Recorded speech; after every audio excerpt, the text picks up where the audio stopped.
খেলাধুলা কবিগুরু রবীন্দ্রনাথ ঠাকুর। তুই কি ভাবিস দিন রাত্রি খেলতে আমার মন? এটা সত্যি না মা, আমার কথা শোন। সেদিন ভোরে দেখি উঠে বৃষ্টি বাদল গেছে ছুটে, রোদ উঠেছে ঝিলমিলিয়ে বাঁশের ডালে ডালে। ছুটির দিনে কেমন সুরে পুজোর সানাই বাজছে দূরে, তিনটে শালিক ঝগড়া করে রান্নাঘরের চালে। খেলনাগুলো সামনে নেই, কি যে খেলি কি যে খেলি, সেই কথাটাই সমস্ত ক্ষণ ভাবলো আপন মনে। লাগলো না ঠিক কোনো খেলায়, কেটে গেল সারা বেলায়। রেলিং ধরে রইল বসে বারান্দাটায় কোণে। খেলা খোলার দিন মা আমার আসে মাঝে মাঝে।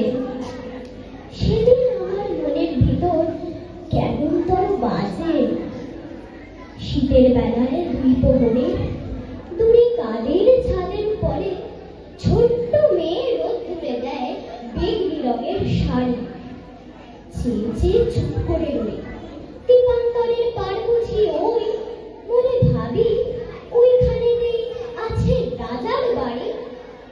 থাকতো যদি মেঘে ওরা পক্ষীরাজের বাচ্চা ঘোড়া, কক্ষুনি যে যেতেন তারের লাগাম দিয়ে বসে।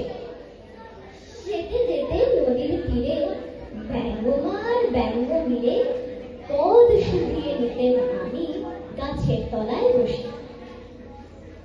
একের দিন যে দেখেছি তুই বাবার চিঠি হাতে, চুপ করে কি ভাবিস বসে শেষ দিয়ে জানলাতে।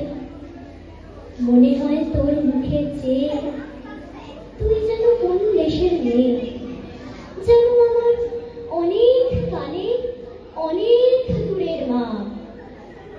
কাছে গিয়ে হাতখানি ছুঁড়ে হারিয়ে ফেলা মা যেন তুই, মাঠ পাড়ে কোন বটের তলা বাঁশির সুরের নাম।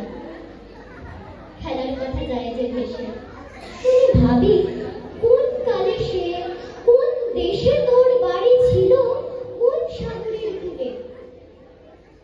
ফিরে যেতে ইচ্ছে করে অজানা সেই রূপের ঘরে, তোমায় আমায় ভোর বেলাতে নৌকোতে পাল তুলে। নমস্কার।